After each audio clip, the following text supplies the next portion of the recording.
This is every contending team's dream path to a championship, broken down into their tiers of title contention. And we're starting out with the first group, fun but out before round 2. In this tier, I've got the Chicago Bulls, Orlando Magic, and Dallas Mavericks. These teams will definitely still be entertaining, but their flaws are too large to ignore, especially when it comes to real playoff success. Let's start with the Chicago Bulls. When the Bulls get hot offensively, they are genuinely tough to stop. In March alone, they've arguably been the best team to watch in the league right now for entertainment value, but their defense, especially in the paint, is a major issue. On top of that, they do not have a clear superstar level player to carry them through big moments when it matters the most. For the Orlando Magic, they've shown flashes of elite defense throughout the season, and their young duo of Paolo Banchero and Franz Wagner is very exciting. But offensively, it's been rough. They're the worst three-point shooting team in the league, and the move that was supposed to elevate that weakness, adding KCP, has not worked out at all. He's been in a shooting slump for basically the entire season, and that has been a major letdown, as it's kept them from taking that next step in the East. Then we have the Mavericks, who, let's be real,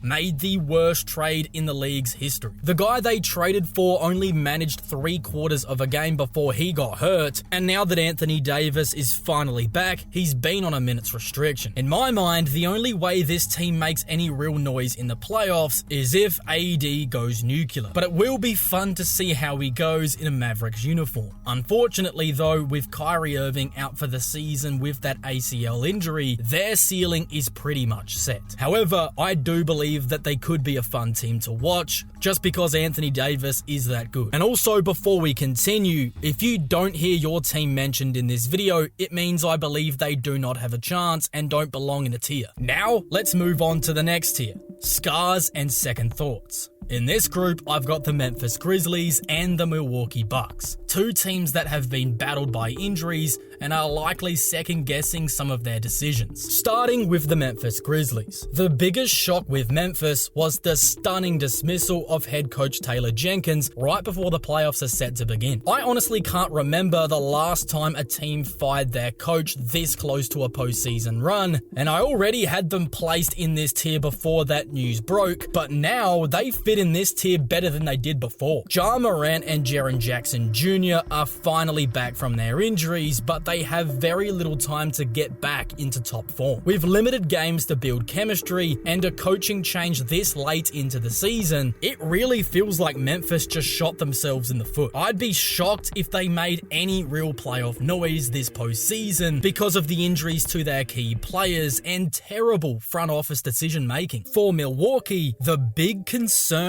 is Damian Lillard's injury. The blood clots Dame was diagnosed with is an injury that's more than just basketball. It's a life-threatening condition. Doctors say it's a 3 to 6 month recovery time, which would see him out for the rest of the postseason. Yet somehow, the organization is still optimistic that he could make a return this season. As a Bucks fan myself, I'm not buying this for a second. We've seen this story before. The front office always sounds hopeful, but reality often tells a different story. Last season, the front office had optimism that Giannis would make a recovery in time for round 1 of the playoffs, and he never ended up playing a second. We also heard that Middleton would have been ready to start this season, yet we didn't see him for 2 months. So with all of that in mind, I fully expect to not see Dame for the rest of this season. And that brings us to the Bucks' second thoughts that they're probably having after the Chris Middleton trade. Initially, moving him to Washington for Kyle Kuzma was a confusing move, and although it looked alright after the trade deadline, now that Dame is out, that decision is looking worse by the day. Middleton had plenty of chemistry with Giannis and is more than capable of stepping up into a second scoring option. Instead, the Bucks bet on Kuzma, who, let's be honest, has been struggling mightily all season long. He's not shooting well, he's turning the ball over, and his defense has dropped off as well. Now with Lillard sidelined, Kuzma is being asked to be the secondary scoring option, and at times he can barely dribble without coughing up the ball, let alone carry that kind of offensive load mode on a team that wants to win a championship. Yes, he has his moments, but his strengths overlap too much with Giannis's game, both thriving at getting downhill and finishing inside. Without Dame, the Bucks desperately need somebody who can create off the dribble and hit perimeter shots, and right now, they have absolutely none of that, and it's costing them. And it just makes me wonder whether or not Chris Middleton could have stepped up into that secondary scoring option, potentially keeping this team afloat right now instead of what Kuzma's giving them. Now let's move on to the next tier. Titled, same spot, different feelings. In this group, we've got the Detroit Pistons and the New York Knicks. Two teams sitting very close to each other in the standings, but with very different emotions heading into the playoffs. At the time of writing this video, the Knicks and the Pistons are separated by just 4.5 games, sitting at the 3rd and 5th seeds in the Eastern Conference. New York has clinched a playoff spot, and Detroit is in a strong position to stay a top 6 seed. So everything's good, right? For the Pistons, absolutely. They made NBA history as the only team to ever triple their win total from the previous season, an insane turnaround from where they were last year. Cade Cunningham has absolutely been balling, stepping up as the clear leader of this team. Their young core, chemistry, and hustle have created an active defensive system, while their ability to push the pace in transition has turned their offense into something surprisingly solid over the last month or so. Simply put, this team has massively overachieved, and the fan base could not be happier. But for the Knicks, this is a completely different story. Despite having a better record than Detroit, they're feeling quite down on themselves because they have not lived up to expectations. And that's the key word, expectations. From an outsider's perspective, many didn't see the Knicks as a top-tier team in the East anyway. But within the organization and amongst their fans, that's exactly what they expected. And since they've fallen short of that, there's been a large sense of frustration. The trade for Mikal Bridges to pair him with OG Anunoby and Josh Hart was supposed to give the Knicks the best collection of wing defenders in the NBA to boost their defense. While the massive preseason trade swapping Julius Randle for Karl Anthony Towns was supposed to elevate them into title contention. However, neither move has panned out as anticipated. Their defense, nowhere near as good as they thought it would be, and their biggest issue on that side of the floor is Cat. Every time they go up against a top team,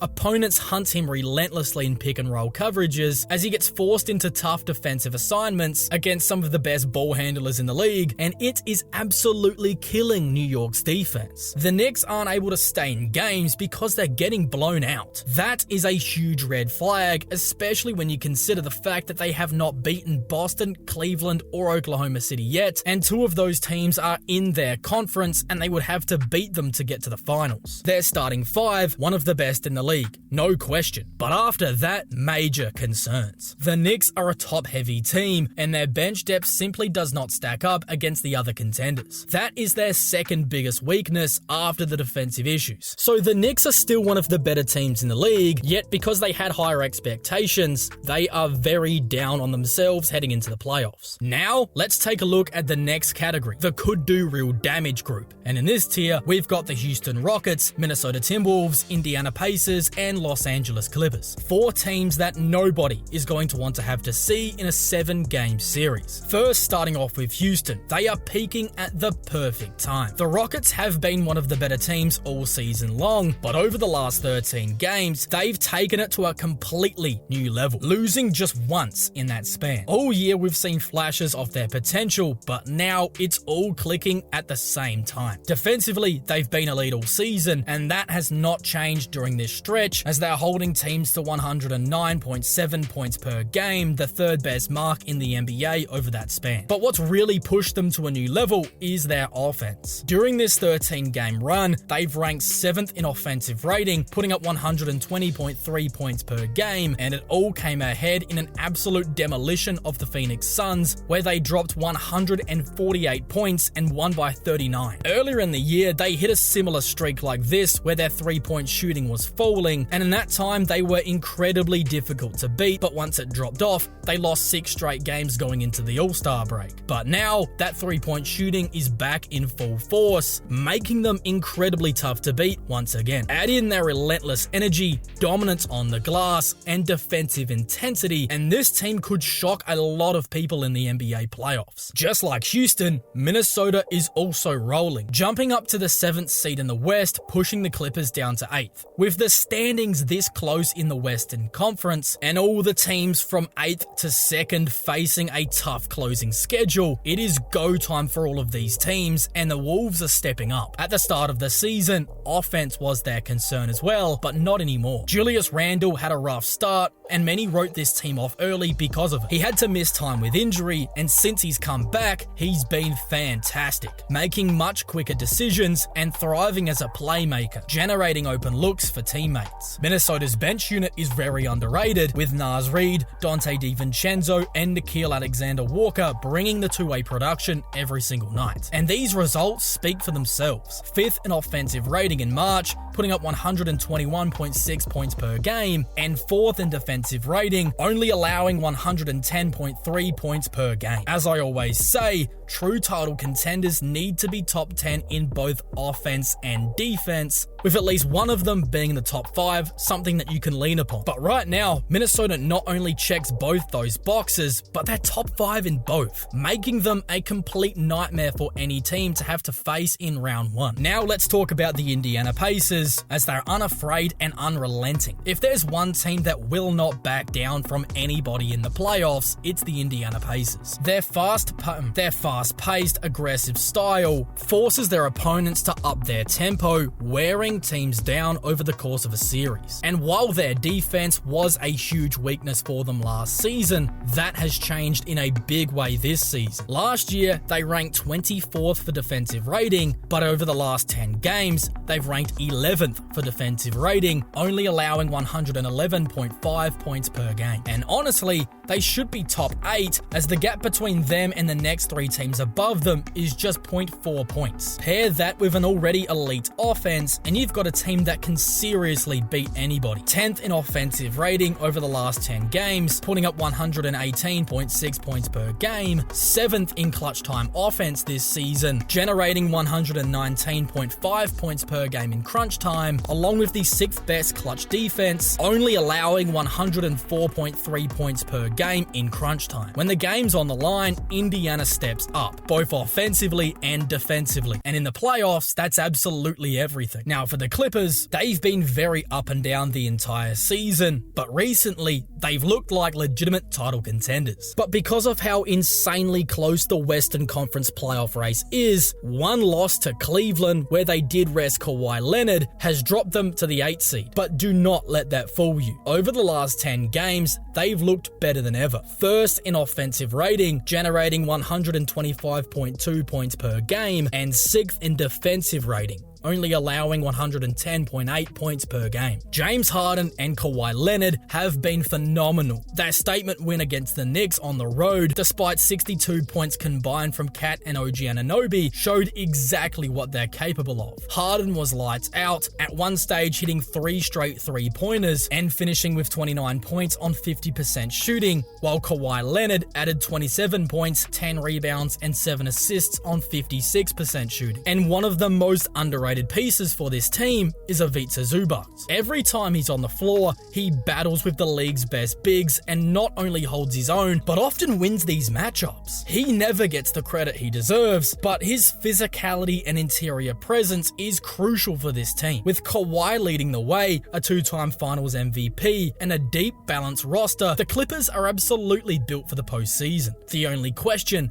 can they stay healthy? That has been the Clippers' problem for the entire duration of the Kawhi Leonard era, and it is still their biggest concern. Now let's move on to the next category you're going to be asking a lot. And in this tier, we've got the Denver Nuggets and Golden State Warriors. 2 teams with elite talent at the top, but sides that will need a lot from their star players if they are going to make a deep playoff run. For the Nuggets, their placement in this tier is pretty self-explanatory. Their starting 5 is still elite, almost identical to the group that won the championship, minus KCP. But their bench depth, it's arguably the weakest amongst all title contenders. I mean, DeAndre Jordan is getting playoff minutes in 2025. That is absolutely wild to even think about. But because of this, the pressure on Nikola Jokic and Jamal Murray is immense. They are going to have to deliver monstrous performances every single night, especially Jokic, who is quite literally the engine that runs everything in Denver's system. And when Jokic missed time recently with an elbow issue, you'd think their defense would have been better in that time. However, it didn't move at all. Over the last 10 games, they've ranked 19th for defense, allowing teams to put up 117.5 points per game, and offensively, they've also been underwhelming, ranking 14th in the league, only scoring 116.6 points per game, which is less than what they're giving up defensively, as it's been a real struggle for the Nuggets lately. Denver's talent is undeniable, but with their lack of playoff depth, they are completely dependent on their stars to carry them through playoff series. Then for Golden State, it's a very similar story. They are going to be heavily reliant upon Jimmy Butler and Steph Curry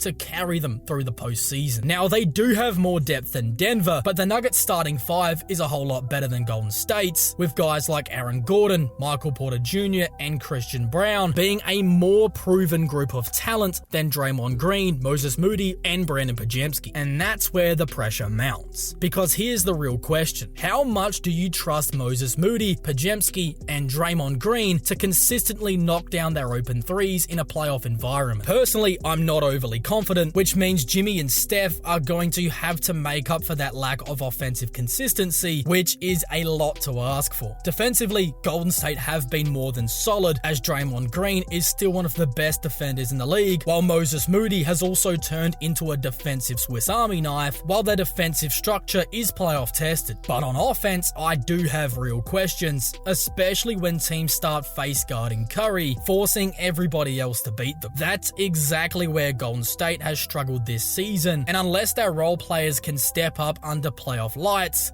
it could be their downfall this postseason. Now, let's move on to the next tier. History is not in their favor. And in this group, we've got the Cleveland Cavaliers and Los Angeles Lakers. Two teams with plenty of talent, but ones that history suggests might have a tough time actually winning a championship. There's no doubt that the Cavaliers were built for having regular season success. But what about the playoffs? Yes, at the time of recording this video, the Cavaliers just reached 60 wins, an incredible accomplishment, but history is not on their side, and here's why. Balanced, well-rounded teams without a true dominant superstar rarely win titles. And we've seen this before. Think of the mid-2000s Atlanta Hawks, or even the 2021 Utah Jazz. And that 2021 Jazz team in particular was very similar to this Cavs team, and that's because they share the same number one option, Donovan Mitchell. Now, I'm not saying that Mitchell-led teams will never have postseason success. It's not all on him, but history tells us that teams built like this tend to struggle in the playoffs. Cleveland relies a lot on their role players stepping up every night, and although that's worked in the regular season, I question whether or not they'll be able to get away with it in the playoffs. Because in the postseason, you really need your superstars to be superstars, not just great,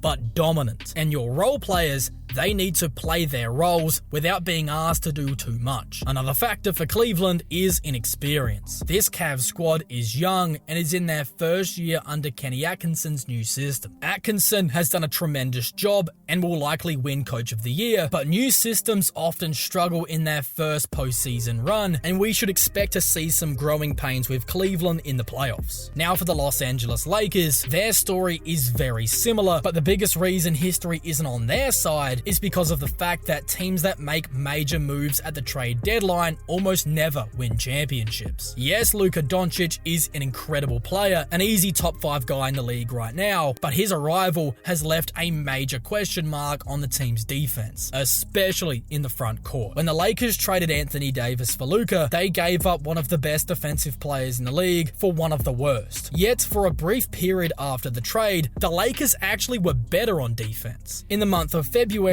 they led the league in defensive rating, allowing just 107.2 points per game. However, since then, their numbers have absolutely come right back down to earth. Teams are figuring out the Lakers' switch-heavy defensive schemes, leading to open threes, easier drives to the basket, and uncontested fast break opportunities because of their lack of speed. The Lakers do have talent, but history says teams that completely shake it up at the deadline don't have enough time to build the real chemistry needed for a championship run. If the Lakers want to defy history, they'll need to find a real defensive solution and find it fast. Now, the next team is titled the best team, and as the category name suggests, there's only one team in this group, and that's the Oklahoma City Thunder, as they have been absolutely the best team in the league this season, and over the last 10 games, they're only getting better. OKC butters their bread on defense, and that has been key to their overall dominance. Over the last 10 games, they've had the 4th best defensive rating in the league, holding teams to just 109.3 points per game. But their offense has also been incredible, ranking 2nd in the NBA over this stretch, putting up an incredible 123.4 points per game. But what makes that so dangerous is how it's their defense that powers the offense. No team has ever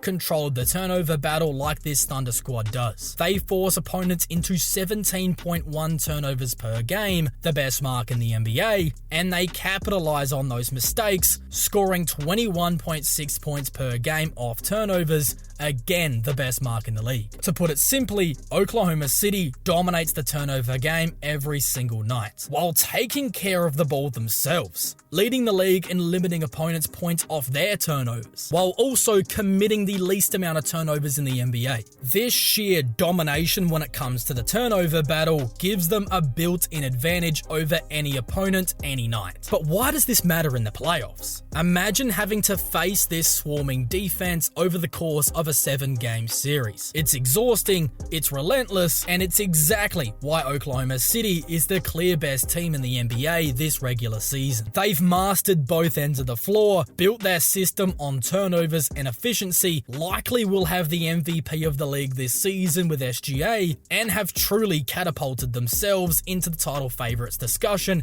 heading into this playoff run. But despite everything positive I just said about OKC, they do not land in my top tier, and that's because I believe the Boston Celtics are in a tier of their own. A tier I'm calling, I can't see anybody beating them in a 7-game series. Boston has done absolutely nothing to shake my confidence in this team. I know some people, including myself throughout the season, have called for them to take fewer threes, but lately, they've completely ramped up their play and have clicked right into playoff mode. They're on an 8-game winning streak, their ball movement has been on point, their defense has been elite, and they've done all of this without Jason Tatum for a game and a half. Sure, some of their competition during this run hasn't been the best, beating teams like the Nets, Blazers, and Suns, but with the way they dominated these games, I don't think that really matters. The biggest key to their recent dominance has been their offense. Over this 8-game stretch, they're averaging 123.3 points per game, a huge chunk of this coming from their elite 3-point shooting, and while some people worry about their reliance on shooting threes, here's the thing. If Boston gets 4 rounds of wide open threes, they're going to win the championship. The one team I believe has the best chance of stopping them, though, would be OKC. The Thunder are very good at defending the 3-point line, but even then, the Celtics 3-point shooters are just so good. The X factor for Boston is most certainly Kristaps Porzingis, as last season, he wasn't healthy for the majority of their playoff run, and they were able to win the championship despite that,